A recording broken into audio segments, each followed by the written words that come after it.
Yan po, magandang upo. Maga. Yan po, mayayari na nga siya ating ginagawang fundraise.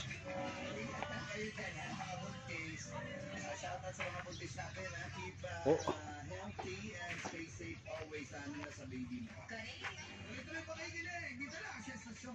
Oh, abangan po niyo yan. Ginagawa ating isang bangka.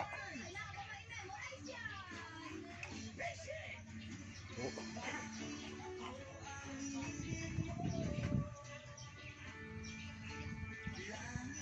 Ito tayo sa gawaan dito sa Malulus, Bulacan. Ayan po, may bubuhin tayo ng makina.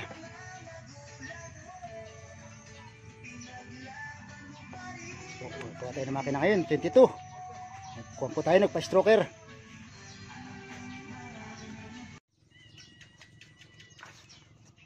Ayan po, good morning, good morning.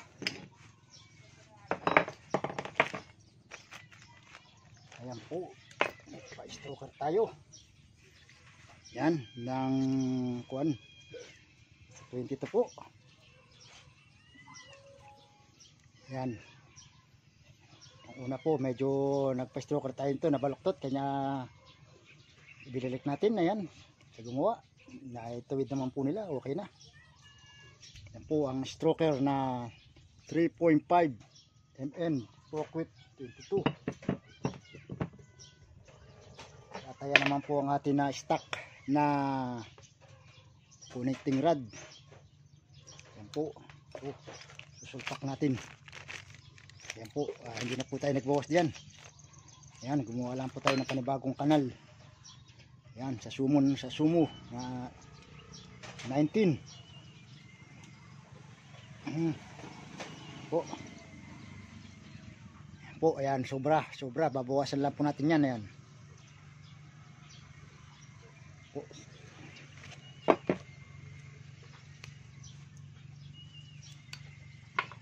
Po.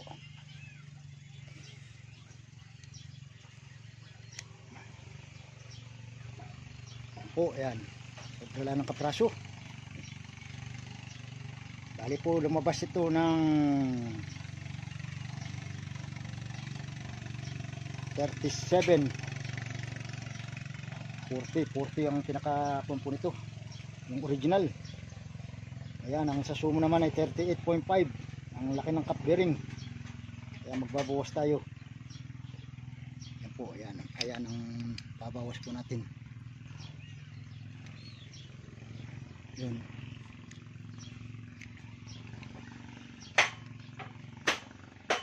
Kung magbabawas tayo dyan.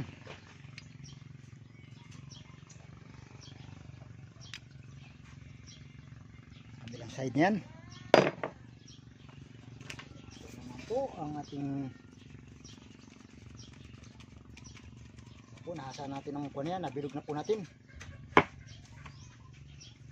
Yan po, sumira tayo ng ibang cut bearing po yan para mabilog natin to.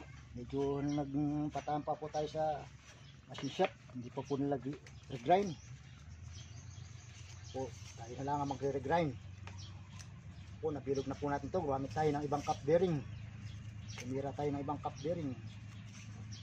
Ngayon natin na lang pifinishing ng 1,000 na liha.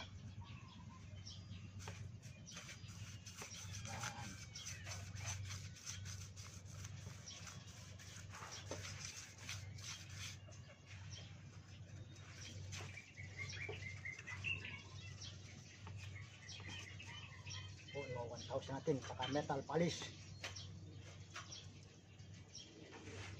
Importante lang po rito, bilog na bilog yung sigunyal, hindi oblong, para hindi nakakatakot na mabalian tayo ng connecting rod. Kailangan po maganda yung pagkakabilog, talagang lapat na lapat.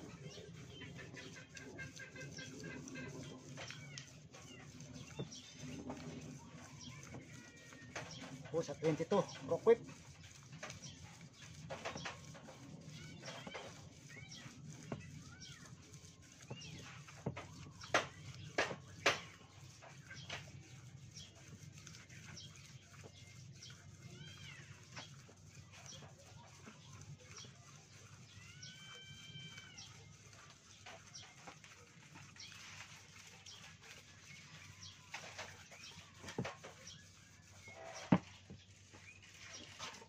o 1,000 na liha.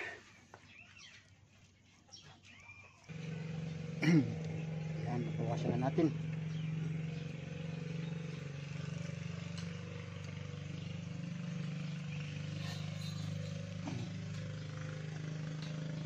Testingin natin. Okay na.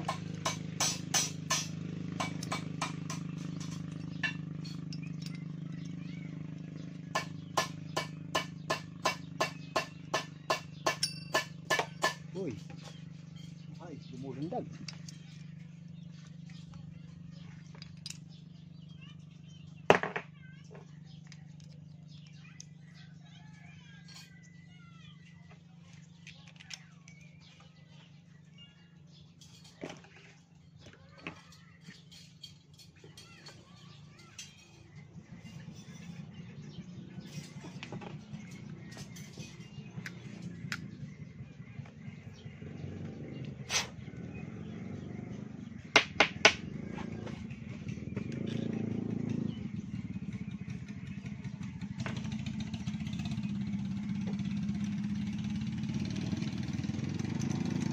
Testingin natin.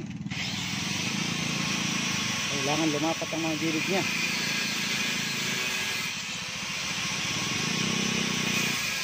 Unti-unti lang pipawas at baka masobrahan.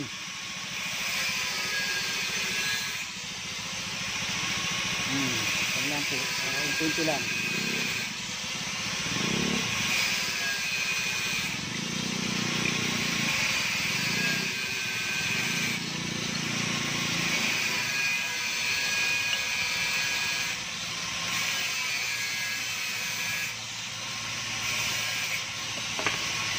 Kapraso pa po, yan, yawang pa.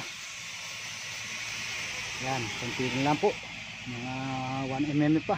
Kailangan magdikit na dikit po yan, tsaka yan kailangan saktong sakto. Yan, kaprasong bawas na lang po.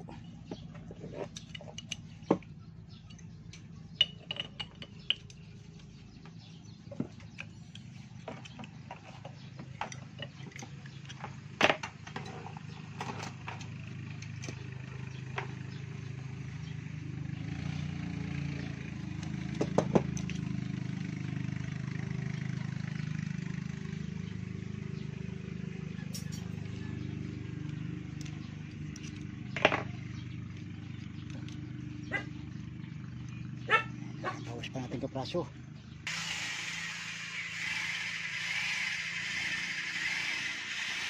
Ayan po mga kaibigan.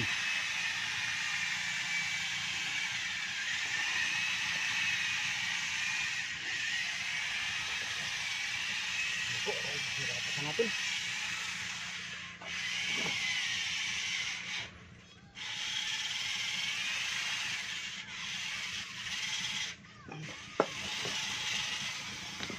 Yun, okay na.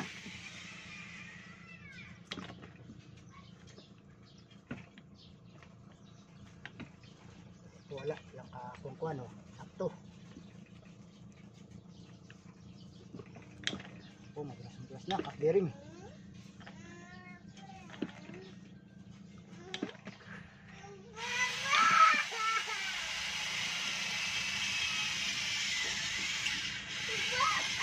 Okay na. Ang cut-bearing ng Sumo. Tundok natin dito sa ating pinag-stoker.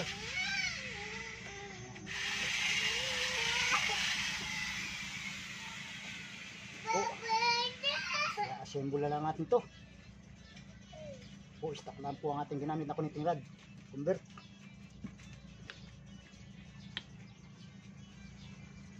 Hindi na natin pinabawasan yung kuan. Yan. Cut-bearing ng Sumo.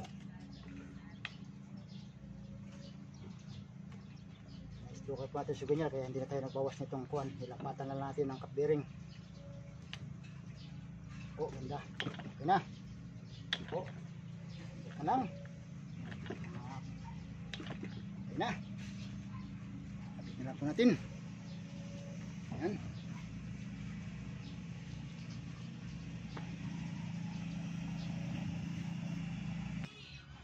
Ayan po, okay na. Ayan. Lapat na lapat, ayan. Sakto-sakto.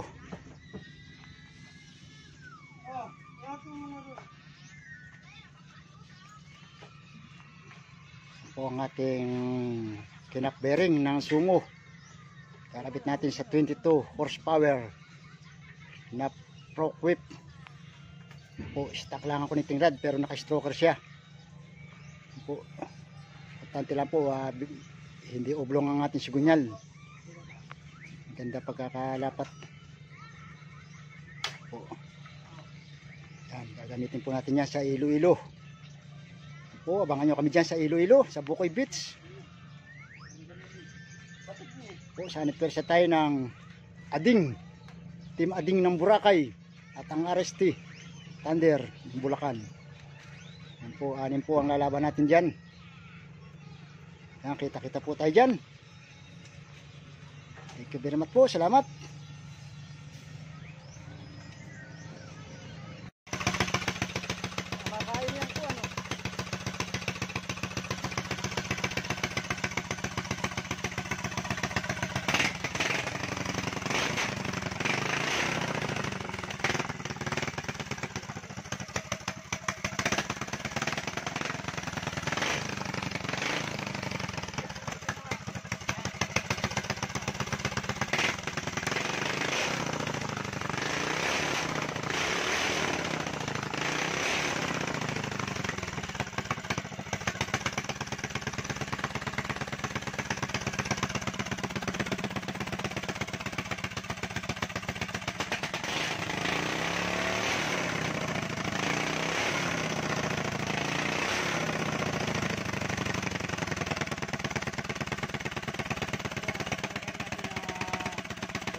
Okay na, yan ang po ang pinabit natin ng cut bearing.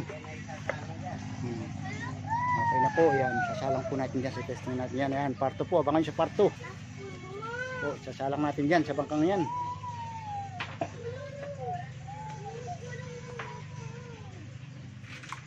Po, testing natin yan, dyan. Wala na kami mag-testing bago dumating. Po, testing natin dyan, abangan po nyo sa part 2. Ay,